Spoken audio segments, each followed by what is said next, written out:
హైడ్రా ఈ పేరు వింటేనే హైదరాబాద్లో అక్రమ కట్టడాల యజమానులు వణికిపోతున్నారు. గత కొన్ని రోజులుగా నగరంలో హైడ్రా సంచలనం సృష్టిస్తోంది. జీహెచ్ఎంసీ పరిధిలో ఉన్న అక్రమ కట్టడాలను నోటీసులు ఇచ్చి కూల్చివేస్తోంది. తాజాగా టాలీవుడ్ హీరో అక్కినేని నాగార్జునకు చెందిన ఎన్ కన్వెన్షన్ సెంటర్ను నేలమట్టం చేసింది. హైడ్రా అధికారులు ప్రస్తుతం హైదరాబాద్లో అక్రమార్కుల గుండెల్లో రైళ్లు పరిగెత్తేలా చేస్తున్నారు. ఈ హైడ్రాను ఏర్పాటు చేసిన రేవంత్ రెడ్డి సర్కార్ దానికి ఐపీఎస్ అధికారి ఏవి రంగనాథ్ను కమిషనర్గా నియమించింది.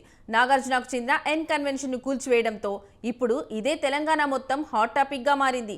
అటు అధికార విపక్షాలపైన ఈ హైడ్రాపై మాటల యుద్ధం కొనసాగుతోంది. హైదరాబాద్ నగరంలో చెరువులు, కుంటలు, పార్కులను ఆక్రమించి నిర్మించిన అక్రమ కట్టడాలను కూల్చేస్తామని అధికార కాంగ్రెస్ పార్టీ పేర్కొంటుండగా అధికార పార్టీకి చెందిన నాయకుల ఆస్తులు, నిర్మాణాల సంగతేంటి అంటూ బీజేపీ, బీఆర్ఎస్ ప్రశ్నిస్తున్నాయి. ప్రాంతాల్లో కట్టుకున్నటువంటి వాళ్ళు ఇల్లీగల్గా కూల్చారు, మాకు నోటీస్ ఇవ్వలేదంటే నాకు తెలిసి రాష్ట్ర ప్రభుత్వం నుంచి చేసే ప్రతి పనికి ముందుగానే నోటీసులు ఇస్తూ ఉన్నారు. అట్లాగే వాటన్నిటి లేక్స్లో ఎక్కడైతే కట్టారో బఫర్ జోన్ కూడా కాదు, నేరుగా లేక్స్లో కట్టినటువంటి వాటిపైనే ముందుగా చర్యలు తీసుకుంటున్నారు. ప్రభుత్వం అనేది ప్రజల అవసరాలని, ఆస్తుల్ని, వారి జీవితాలని ప్రొటెక్ట్ చేసుకుంటూ ముందుకు తీసుకుపోయేది. ఇక్కడ అధికార పార్టీయా లేకపోతే ప్రతిపక్ష పార్టీ అనేది అంశం కాదు. ప్రజలకు సంబంధించిన నగరాన్ని, ప్రజలకు సంబంధించిన లేక్స్ని కాపాడటం అనేది ప్రభుత్వం యొక్క ప్రధాన బాధ్యత. ఆ బాధ్యత చేస్తుంది. హైడ్రామా నడుపుతా ఉన్నారు. మరి ఇన్ని రోజులు ఇదే చట్టం ఉంది కదా. గతంలో కాంగ్రెస్ పార్టీ ప్రభుత్వం ఉండింది, ఆ తర్వాత బీఆర్ఎస్ టీఆర్ఎస్ ప్రభుత్వం ఉండింది. అప్పుడు ఉన్నప్పటి నుంచి కూడా ఇవన్నీ సంస్థలు, ఇవన్నీ ఇల్లీగల్ యాక్టివిటీస్, చట్ట వ్యతిరేకమైనటువంటి కార్యక్రమాలు కొనసాగాయి కదా. మళ్ళీ అప్పుడు ఎక్కడ పోయినా మీ చట్టాలను అడుగుతాను. అదే వ్యవస్థ కదా. ఆ రోజు మీరు ఉన్నప్పుడే, అధికారం ఉన్నప్పుడే కట్టారు. ఈ రోజు తొలగిస్తామంటే ఇన్ని రోజులు ఏ రకంగా కరెంట్ ఇచ్చారు, ఏ రకంగా ట్యాక్స్ వసూలు చేశారు, ఏ రకంగా అనుమతులు ఇచ్చారు, కళ్ళు మూసుకుని అధికారులు, పాలకులు కుమ్ముకై ఈ రోజు యొక్క కట్టడాలన్నింటిలో పెంచి పోషించారో జవాబు చెప్పాల్సినటువంటి అవసరం ఉంది. దీనిపైన మరింతగా లోతుగా చర్చించి దీనిపైన నిర్ణయాలు తీసుకోవాల్సిన అవసరం ఉంది. భారతీయ జనతా పార్టీగా సమగ్రమైనటువంటి విధానం కావాలని కోరుకుంటున్నామే తప్ప ఎవరు ఇష్టం ఉన్నప్పుడు వాళ్ళు అనధికారమైనటువంటి కట్టడాలకు అనుమతులు ఇచ్చి సౌకర్యం కానీ, రోడ్డు సౌకర్యం కానీ, డ్రింకింగ్ వాటర్ సౌకర్యం కానీ వాటికి ఏ రకంగా ఇచ్చారో తెలియాల్సిన అవసరం ఉంది. దీనిపైన అందరికీ ఒకే రకమైనటువంటి చట్టం ఉండాలి, ఒకే రకమైనటువంటి విధానం ఉండాలి. ప్రభుత్వ అధికారులు చేసినటువంటి పొరపాట్ల పైన కూడా సమగ్రమైన దర్యాప్తు జరపాలనేది నా డిమాండ్. పర్యావరణాన్ని కాపాడాలని జంట నగరాలతో పాటుగా తెలంగాణ రాష్ట్ర వ్యాప్తంగా ఎక్కడైతే చెరువులు ఆక్రమణకు గురైన సమాచారం ఆ స్థానిక ప్రజలకు తెలిస్తే చాలు, దాన్ని ప్రభుత్వం దృష్టికి తీసుకురండి.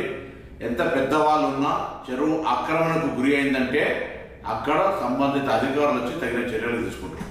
ఈరోజు సమాజంలో మన బాధ్యతగా మనం భవిష్యత్తు తరానికి ఇచ్చేటువంటి వరం ఇది.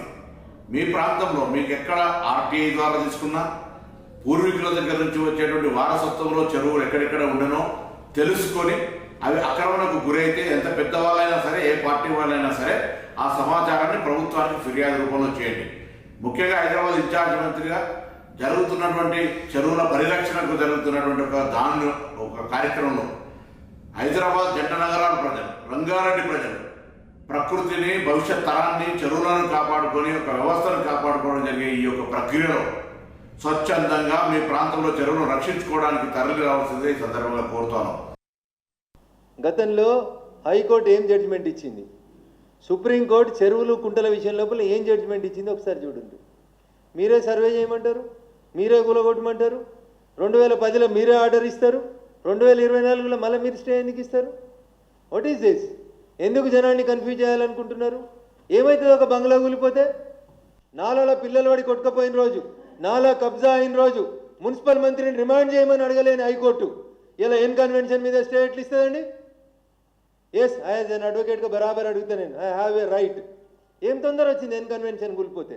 ఒక ఫంక్షన్ ₹1,00,00,000 తీసుకుంది ఎన్ కన్వెన్షన్. 10 ఏళ్ల నుంచి ఎన్ కన్వెన్షన్ వసూలు చేసిన ప్రతి రూపాయిని ముక్కు వెండి వసూలు చేయాలి, కోర్టు దానికి డైరెక్షన్స్ ఇవ్వాలి. ఏం చెప్పింది సుప్రీంకోర్టు? ఎఫ్టీఎల్, బఫర్ జోన్, దాని తర్వాత 33 ఫీట్ల దాకా ఏ కన్స్ట్రక్షన్ ఉన్నా కూలగొట్టమని చెప్పింది. అరే 3.5 ఎకరాలు మార్కింగ్ ఇచ్చింది కదా టీఆర్ఎస్ ప్రభుత్వం ఎన్ కన్వెన్షన్ కబ్జా చేసిందని. ఇంకా మళ్ళీ హైకోర్టు స్టే ఇచ్చుడు ఏంటండి? స్టే అయింది నాకు తెలియదు. ఏ కోర్టు చెప్తే సర్వే చేసిరు? అదే హైకోర్టు చెప్పింది కదా. కొద్దిగా ఓపికగా చూడరు, దయించి చెరువులను పరిరక్షించుర్రి.